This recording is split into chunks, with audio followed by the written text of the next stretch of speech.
This is R.J. Rushdoony, Easy Chair number 117, March 11, 1986. In our last session, I had with me Cindy Rocker, who talked about her work. There was something I wanted to add in that session that I did not have the time to do. So I shall begin by citing something from an otherwise indifferent book, Yaroslav Pelikan's Jesus Through the Centuries, published by the Yale University Press in 1985. On page 161, there is this very interesting passage, and I quote, "To hearers who cooed sentimentally over the infant Jesus and clucked over his poverty, 'If only I had been there, how quick I would have been to help the baby,' Luther retorted, 'Why don't you do it now? You have Christ in your neighbor.' The familiar admonition of the Sermon on the Mount to consider the lilies of the field and the birds of the air became at Luther's hands a discourse about how Jesus, quoting Luther, is making the birds our schoolmasters and teachers. It is a great and abiding disgrace to us that in the gospel a helpless sparrow should become a theologian and a preacher to the wisest of men, as if he were saying to us, 'Look, you miserable man, you have house and home, money and property, yet you cannot find peace.'" Unquote. I'd like to begin our session this time by turning to a book, unfortunately out of print, published in 1980, Fantastic Invasion, Notes on Contemporary Africa by Patrick Marnham, M as in Mary, A-R-N-H-A-M. An outstanding book about the status of the so-called independent states of Africa. It is also a book about the problem white men have become to Africa since the end of colonialism. As a matter of fact, in some respects, we have just entered into the age of colonialism in Africa. There has been what he calls a fantastic invasion of Russians, Americans, French, Chinese, and others, which never stops. They are relief workers, embassy officials, game wardens, hunters, paleontologists, the anthropologists, who are wreaking a great deal of havoc in Africa. And because so much aid is being given to these emerging states, as they are called, they are able to control a great deal of the country. Marnham begins by dealing with the game preserves. Supposedly, the animals of Africa, the native animals, are endangered species. We have vast preserves for a variety of them. He begins by citing, for example, the elephant farms, and states that the theoretical basis of elephant farming is the belief that the species is in danger of extinction. This is, however, hardly the case, because while they talk about the danger of extinction, they have no accurate census of the elephant population. A few years ago, the figures presented to the World Wilderness Conference suggested that between 100,000 and 400,000 African elephants were poached each year by native hunters, out of an estimated total population of 1,300,000. This would mean in 3 or 4 years the population should have disappeared, and we should have no more elephants now. But the fact is they are increasing so rapidly that in all the game parks it is necessary for the game wardens to kill off a number of them regularly. But we're not told about that. For example, the white rhinoceros is supposedly scarce, and in the 1960s a great deal was heard about it as a threatened species. But the fact is that they are far from scarce and are instead growing very, very rapidly. This kind of thinking leads to all kinds of absurdities. For example, there are those experts who feel that human life in Africa is a threat to the wildlife, so that they are apparently aiming at the elimination of human life, and in fact are pushing out tribespeople who for untold centuries have lived in an area in order to accommodate their game parks.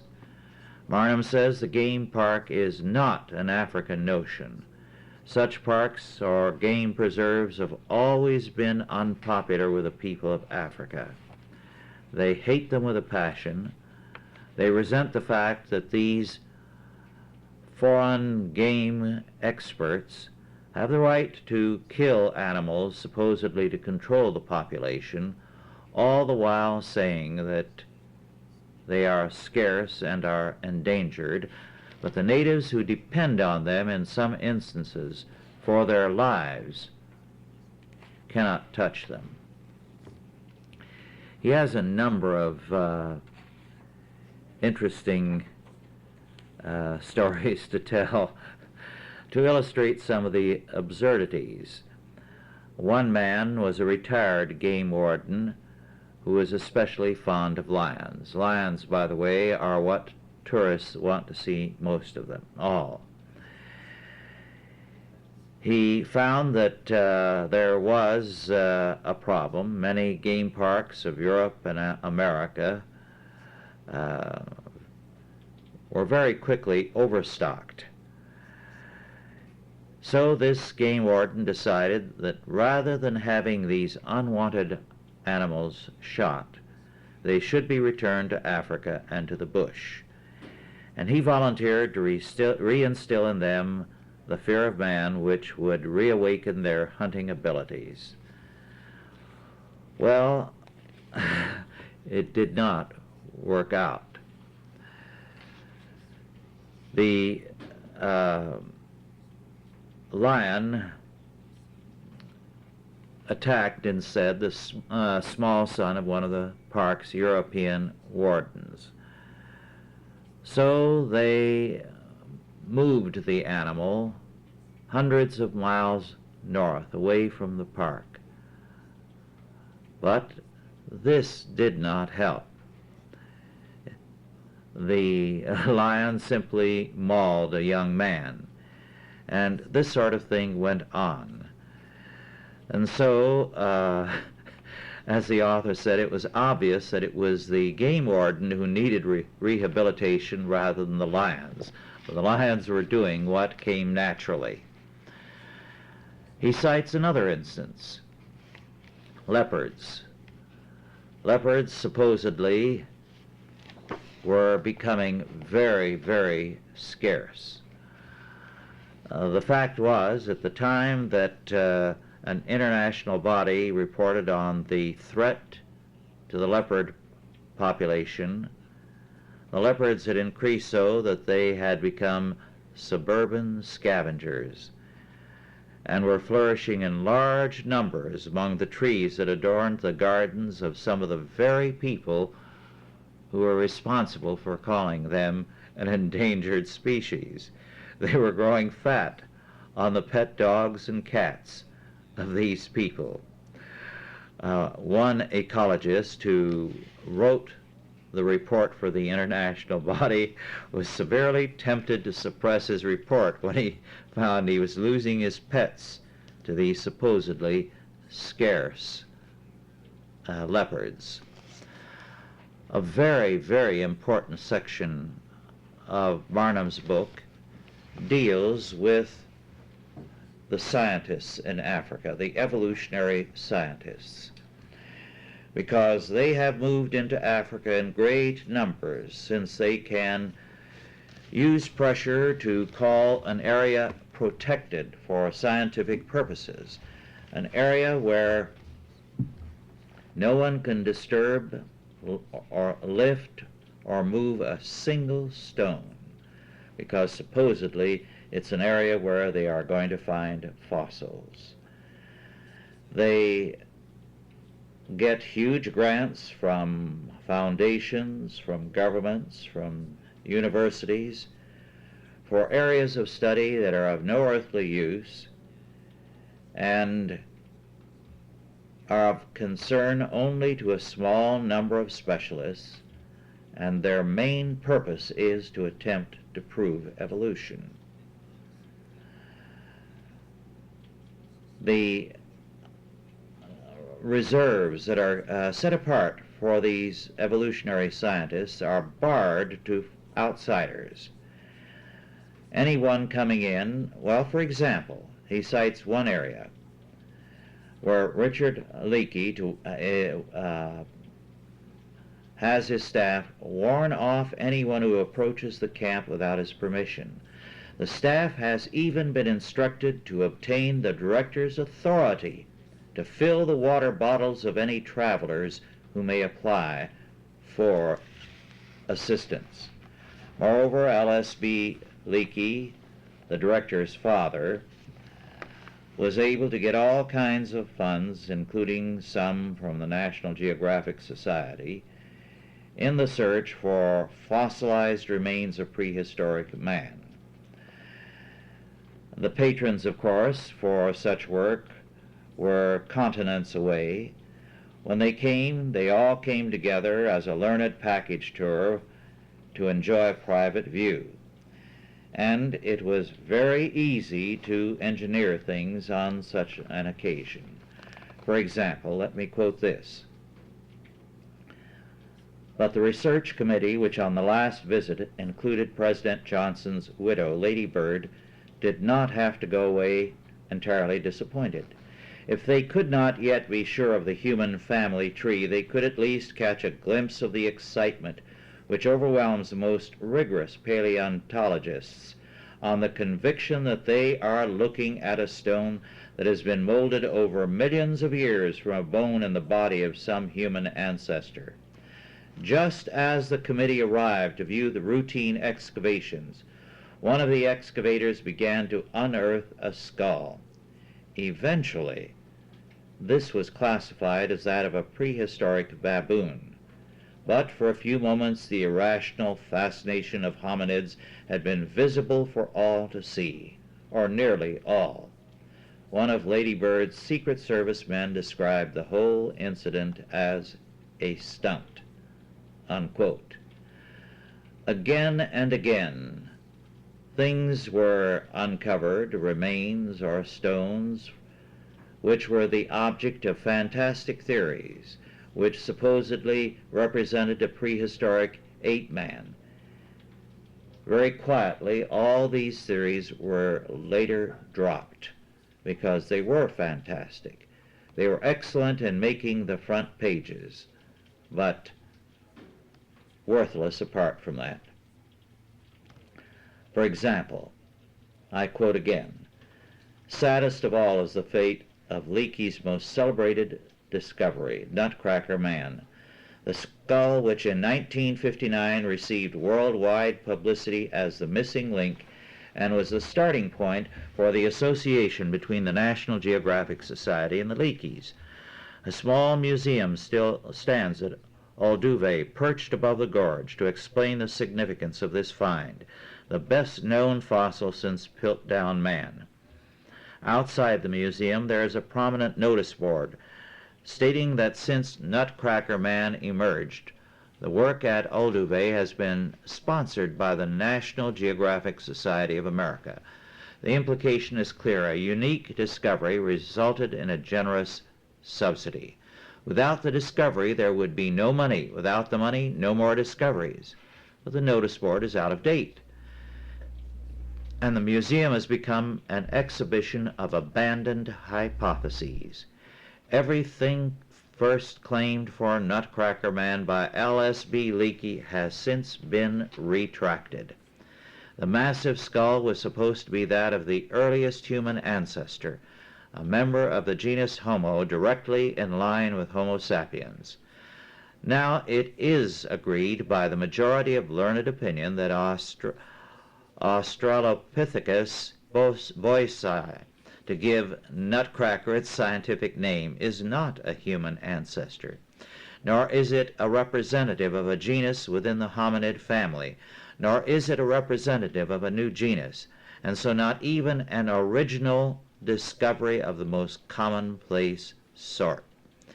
Instead, it is merely another specimen of an established genus, an ape-like creature of minimal intelligence, first discovered by Leakey's great rival, Professor Raymond Dart, in South Africa in 1924. In serious conversation, the name Nutcracker is also no longer mentioned, unquote. Well, there are pages after pages about the evolutionary scientists and their ridiculous theories, their exploitation of the scientific community and of the general population. Moreover, all kinds of experts are sent into Africa to solve various problems, all of which taxpayers in one country or another pay for, and which result in nothing.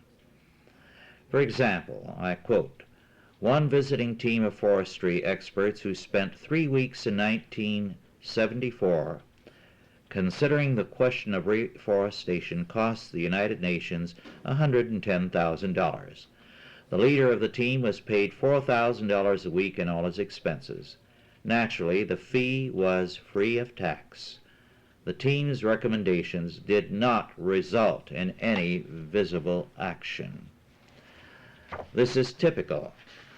One of these experts made the statement when faced with a drought that this was tremendous. I quote, their liberty is too expensive for us. This disaster is our opportunity, unquote. And so a drought, a human disaster, is for these white scientists an opportunity to force more controls on natives,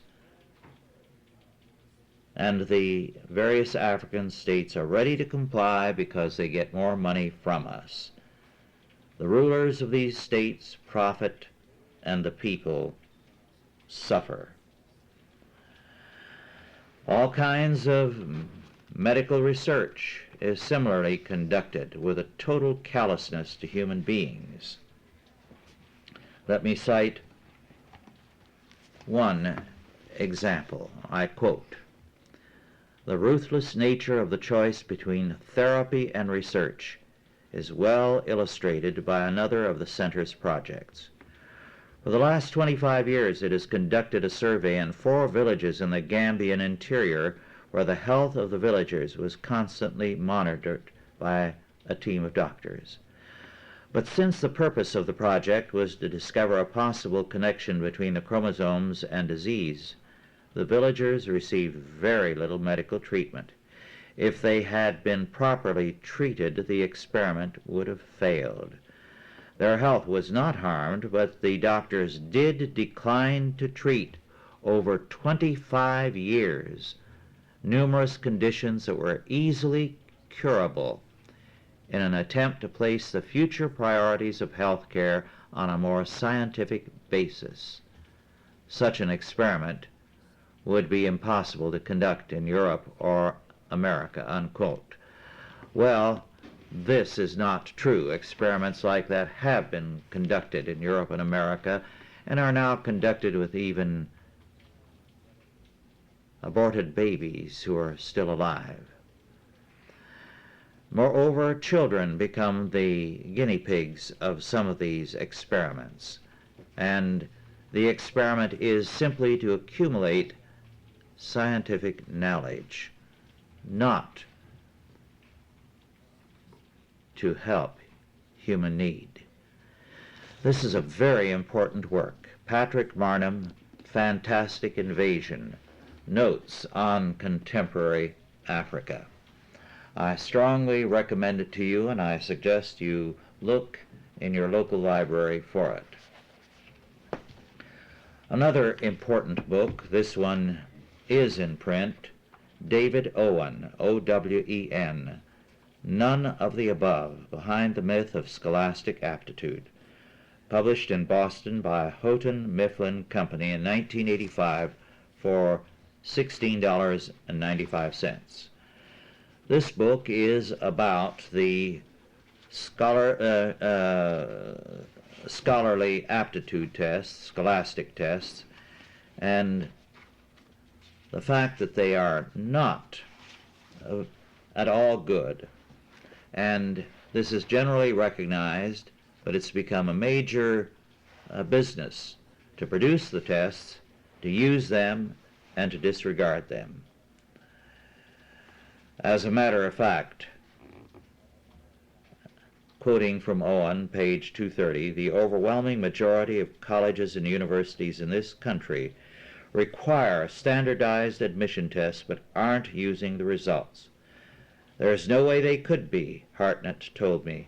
If you look at the distribution of American institutions of higher education with regard to selectivity, you'd probably be amazed to learn how many of them are either open-door institutions or accept virtually everyone who applies. They may turn away kids who have some record of drug abuse or something, unquote. However, the tests in themselves do not test ability nor aptitude. He calls these groups cultists, and he speaks of the cult of mental measurement. This is, in fact, the title of a very important chapter. He begins with Alfred Binet, the French psychologist who in the early 1900s developed a procedure for testing intelligence. And he comes through to the present and points out that IQ tests, scholastic aptitude tests, and the like are not valid, that they have come from very questionable sources, that their use is totally without justification. This is an important book. Anyone interested in education should definitely read it.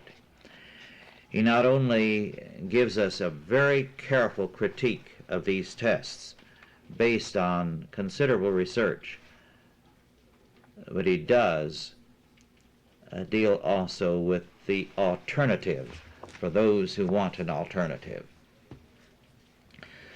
A very interesting work published just recently in 1985 and the last days of the year is A. James Reichley, R-E-I-C-H-L-E-Y, Religion in American Public Life, published in Washington, D.C. by the Brookings Institute. It is remarkable that this was published by Brookings Institute. There are many points at which I would disagree with the author, but I'm very impressed by his general grasp of the subject and his fairness. For example, he destroys some of the myths about the colonial period, and he says Massachusetts, contrary to common opinion, was never a theocracy in the sense of a polity ruled by church officials. Church elders, indeed, were not eligible to serve as civil magistrates. According to George Armstrong Kelly, though the vested power of a harsh creed was pervasive, state and church were distinct, and the clergy had less control over politics than anywhere in Europe." Unquote. He makes clear, too, the Christian impulses in the War of Independence and the fact that particularly devout people were identified as the core of the opposition to the Stamp Act and other measures in the beginning. In western Pennsylvania, a loyalist official found Presbyterians as averse to kings as they were in the days of Cromwell, and some begin to shout, "No king but King Jesus." This was the kind of thinking that was in the background of the War of Independence. How often do you read about that? That some of the people who were most influential on the grassroots level were saying, "No king but Jesus," in opposition to King George. It is important to note also that he calls attention to the fact that deism was an exotic plant in America. It never struck root in the soil. Rationalism was never as widespread as liberal historians imagine, and that the basic fact is that the revolution had been preached to the masses as a religious revival. And one writer said of it that while Jehovah, God of battles, got lost in the war, nature's God apparently found his armor lying there, put it on, and began to direct events. The language of the God of nature became inseparable for some from the actions of a God of history, unquote. So that however much some of the leaders began to use some of the European language, it quickly merged into the language of orthodoxy. Reichle also has some important things to say about the establishment of religious secularism in this country. He calls attention to the fact that we have seen in recent years the establishment of a religion of secularism, federal support for the beliefs of those who think that religious exercises should be conducted only in private. He says, moreover, that the banishment of religion from public life does not represent neutrality between religion and secularism. The conduct of public institutions without any acknowledgement of religion is secularism. He goes on to say that what we are seeing is a federal position that religion has no place in national life. And he declares, and I quote, "A society that excludes religion totally from its public life, that seems to regard religion as something against which public life must be protected, is bound to foster the impression that religion is irrelevant or harmful," unquote. This is an outstanding work. I strongly recommend it to you, and it is amazing that of all places it came out of the Brookings Institute. It does indicate that things are happening in this country. Another book, this one an older work, and I think it is probably out of print, but I am not sure. Eric Ingvar Thurin, Thurin, Emerson as Priest of Pan, published by the Regents Press of Kansas in 1981 in Lawrence, Kansas. It is an interesting study of Emerson as a humanist. Not that the author is opposed to humanism, but he's simply analyzing what Emerson was. Emerson was functioning as a Unitarian who felt that old-fashioned Unitarianism had to give way for a new kind, a humanistic variety. And he looked for a great author Messiah who would lay down the foundations on a non-theistic basis for a new heaven and a new earth. He used biblical language to describe this quest and his belief that this was the coming thing. He was very, very concerned with defending Plato's Republic. He was ready to defend Plato's Republic, including the passages which dealt with the community of women, which tells us something about his mentality. He also looked for a society that would enthrone his kind of humanism, and his belief was that women should be in an emphatically subordinate position.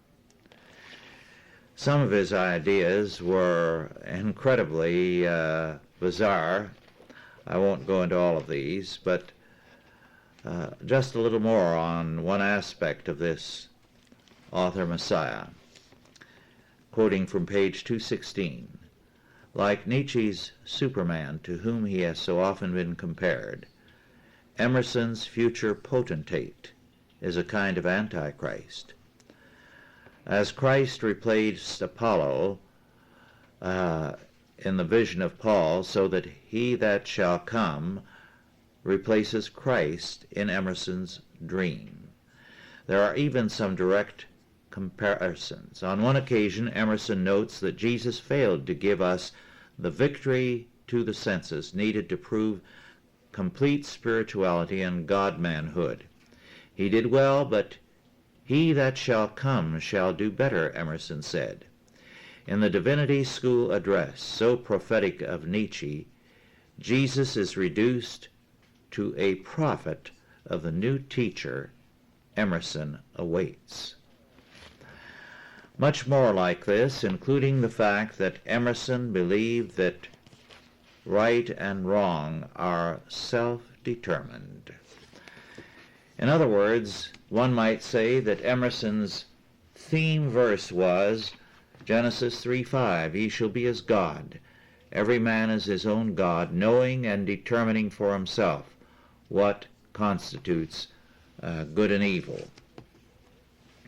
In terms of this, there was a point in another book, Jeffrey Ashe, A-S-H-E, The Discovery of Arthur. This is a book published in 1985 by Doubleday in Garden City, New York. It's a very interesting account of the legends concerning King Arthur. Who might have been the original Arthur, and why was he the source of so much legend, so many stories? Arthur, whoever he originally was probably someone who, when the Romans were in retreat and had abandoned Britain, and pagan forces were attempting to overwhelm it, stood up and tried, perhaps in Gaul as well as in Britain, to restore something of the Roman order. Well, he is pictured, Ashe says, essentially as a restitutor, one who comes to restore, one who seeks to reestablish a fallen order. And throughout his study, he documents this hunger for a restitutor and the legends that arose around Arthur as the ideal man who reestablishes a fallen order. In a sense, this is what is behind so much of the thinking in Emerson and in the humanists of our time. They borrow Christian terminology, and they dream of reestablishing an order that is one that exists in their imagination. They dream of a new world without God, increasingly, and that world is to be established in terms of their ideal man, the Superman, the great community, whatever the person's perspective. It is interesting also to see the fascination that has existed with people over the generations for King Arthur. In recent years alone, a large number of books have been published and have sold well, all dealing with the Arthur theme. Ashe's book differs from all of these because it tells us why this interest in Arthur, the figure of a restitutor, a man who restores, a man who evens the accounts or tries to do so, has a perennial appeal. Now on to another book, very briefly. Edmund King, England, 1175 to 1425, published in New York by Charles Scribner's Sons in 1979. The point of interest to me here, among a great many other things, but my immediate concern is that in 1086, 20 years after the Norman conquest, the king owned 20% of England. Of course, the other people in England were theoretically tenants, because the new feudalism declared that the king owned all the land in England. Well, 20%, that's a very considerable portion, and one that increased over the years. I cite that because we are regularly told how much land the church owned in the medieval era. What we're not told as often is that the church used this to provide education, to provide welfare and charity, to provide work for many needy peoples, and much more, whereas the king's lands were reserved to the king. If any poor man, hungry for food, poached on the king's land, he could lose his life for it, and very often did. Then another interesting book, a gold mine of all kinds of information, is All Manner of Food, Eating and Tasting in England and France from the Middle Ages to the Present. The author is Stephen Mennell, M as in Mary, E-N-N-E-L, published in England, Basil Blackwell, in 1985. The book is interesting for a number of little tidbits as well as for general perspective.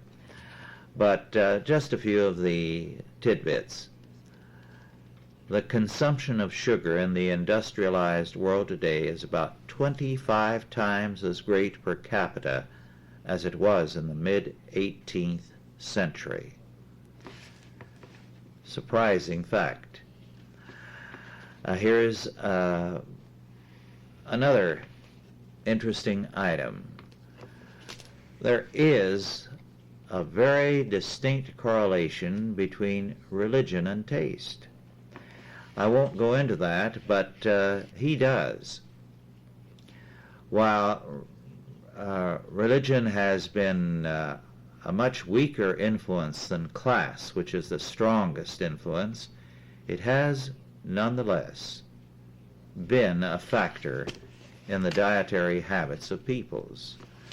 Another fact of interest, we often see a great deal said in medieval sermons about gluttony. Well, when we read these sermons, we think of gluttony in modern terms as overeating.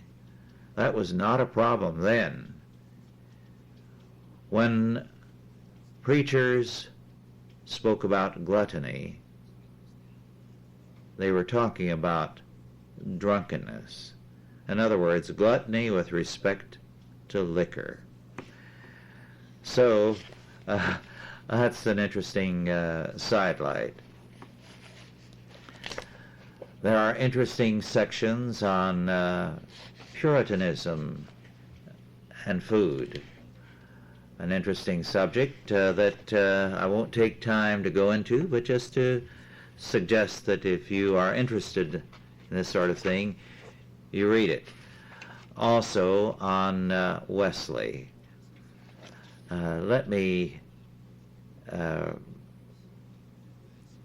read something from this on page 106. One scarcely looks to the greatest religious leader of 18th century England, John Wesley, for an instance of rich living and gourmandise.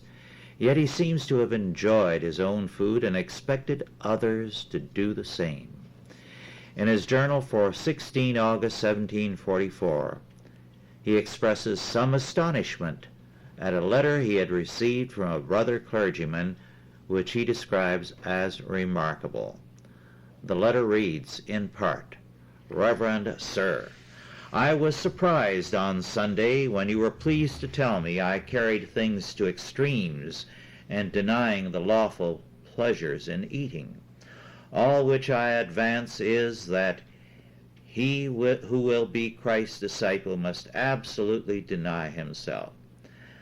It was once a great self-denial to me not to go to a play or to other diversions, but that is now no self-denial to me at all. So that if I was now called to deny myself in these things only, I might take up with what is past, and now live an agreeable, self-indulgent life. But God forbid. I plainly see every hour produces occasions for self-pleasing. At noon I may find many pleasant things. And of this it was I said to Mr. Richards, if there are 2 dishes set before you by the rule of self-denial, you ought to eat of that which you like the least. And this rule I desire to observe myself, always to choose what is least pleasing and cheapest. Therefore I feed much upon milk. It is pleasant enough, and nothing I can find is so cheap. No better example could be found of the progressive, slippery slope, killjoy kind of self-denial. Wesley himself did not approve of it. Abstaining from pleasant food was, for him, the lowest kind of fasting. He showed some preference for plain food, but food was to be enjoyed. He said it is usually innocent, mixed with a little mirth, which is said to help digestion. Unquote. Well, too often this kind of attitude has been associated with Puritanism, but it actually came in much later. And Wesley, for which God be praised, strongly disapproved of it. We find echoes of that attitude even in our day, and I think it's sick. It's not godly. Food was given for us to enjoy, and we are told even of wine that it maketh glad the heart of man. So you should remember your heart and make it glad. Now on to another book, Helene Carrère d'Encausse, D''ENCAUSSE, Confiscated Power, How Soviet Russia Really Works, published by Harper and Row in, I believe, 1982, yes, for 1995, and it may still be in print. However, I'd like to read to you just one, possibly two passages, because they tell us a great deal of importance. Perhaps the last paragraph in the book is the one to read. I quote, he describes previously the serious crises within the Soviet Union, the major weaknesses, and yet its tremendous strength in controlling the people. And then he concludes, real change is possible only if it begins in the USSR. Simultaneously weak and powerful, the USSR has based its power above all on the impotence of the capitalist world, and it justifies the continuation of a weakened and challenged system by invoking the weakness of and challenges to the alternative system.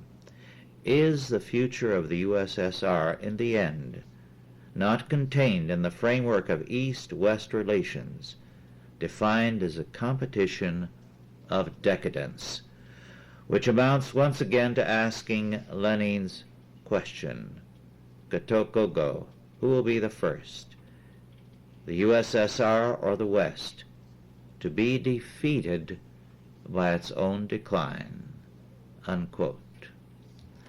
In other words, the basic issue is this: who is going to fall first, the Soviet Union or the Western world, including the United States? Very good question. A sad fact is we are helping prop up the enemy and preventing it from collapsing now, so that we are most certainly suicidal here. Now, very briefly, to another book. It is The Diary of a Country Parson, James Woodford's Diary, 1759 to 1802, published by the Oxford University Press in 1985. One little item tickled me no end, and perhaps you'll find it as amusing as I did. Nowadays, when we think of proper Englishmen, we think of one carrying an umbrella, well-dressed, neat, carrying an umbrella. Well, in the diary for 1793, November the 4th, and in it we read of an interesting point, namely that the first man carrying an umbrella was mobbed by a crowd. They thought it was so peculiar, so weird, that they couldn't endure it. How times have changed. Now on to another book, just to urge you to read it. Alan C. Brownfeld and J. Michael Waller, The Revolution Lobby, published by the Council for Inter-American Security and the Inter-American Security Educational Institute. It is obtainable from the Council for Inter-American Security, 122 C Street Northwest, Suite 330, Washington, D.C., 20001. Copies are $6.95 each. The Revolution Lobby is made up of those individuals, organizations, churches, and the like, who at every turn are determined to further revolution all over the world, with the implication that we ourselves need it. It is very carefully documented. It is a devastating example of our will to suicide. I urge you to read it and to pass it on to others to read. Some groups propagate ideas that we would reject if we saw them coming openly from the KGB. Now to another book, an older work out of print by James Marshall, a biography of Elbridge A. Stewart, published some years ago in 1949. Stewart was the founder of the Carnation Milk Company. This book appealed to me tremendously because here was a man who was born before 1856, I believe, and lived to 1944. He had a checkered career. He started business in the South. He failed because of illness after having made an excellent start. He started later with a partner who seemed to be a good man. He was away on business and was defrauded by his partner, and in his mid-40s found himself bankrupt. In time, he paid off all his debts. He went into business again in his late 40s, founding the Carnation Milk Company. Through a great deal of experimentation, succeeded in developing a method of canning milk where others had failed, and became an enormous success. He was a man of Christian faith, a man of character, and he represented an older generation of entrepreneurial leaders in the United States. We need to see another generation like that. Well, our time is running out, but I'd like to share something with you. You've all heard the light bulb jokes, and I'd like to read something to you from the Hotline, an oil news magazine dated January 9, 1986. I quote, "How many Nevadans does it take to screw in a light bulb? 7. 1 to hold the ladder, 1 to replace the bulb, and 5 to make book on it. How many Louisianans? 3. 1 to hold the ladder, 1 to screw in the bulb, and 1 to bribe officials for the permit. How many Mississippians? 3. 1 to hold the ladder, 1 to change the bulb, and 1 to wake up the other 2. How many Virginians? 3. 1 to hold the ladder, 1 to change the bulb, and 1 highly refined lady to remark how much lovelier the old bulb was. How many Oregonians? 42. 1 to screw in the bulb, 1 to hold the ladder, and 40 to draft the environmental impact statement. How many New Yorkers? 102. 1 to hold the bulb, 1 to change the bulb, and 100 cops to make sure the first 2 aren't mugged." Well,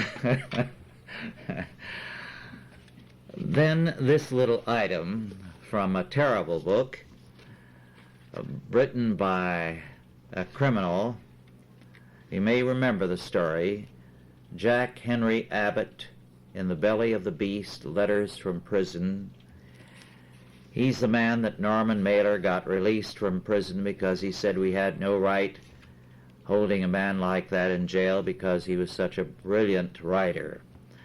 And he had these letters published, stirred up a great deal of excitement in the New York intellectual community, and Abbott was released, only to kill a man very shortly thereafter and be sent back to prison. The book is full of all kinds of nonsense and environmentalism and the like. And he feels that the prisoners are really victims and the evil exists not in the prisoner but in the guard. He asks the question, am I a homosexual, and deals with it in repeated passages. However, at one point he does say something which is very, very perceptive. He deals with those who are teaching today, our professors and the like, and he says, and I quote, "To be able to breed contempt for something is associated with the ability to teach," unquote. Unfortunately, that is too often the case. Well, our time is up. Thank you for listening again, and God bless you all.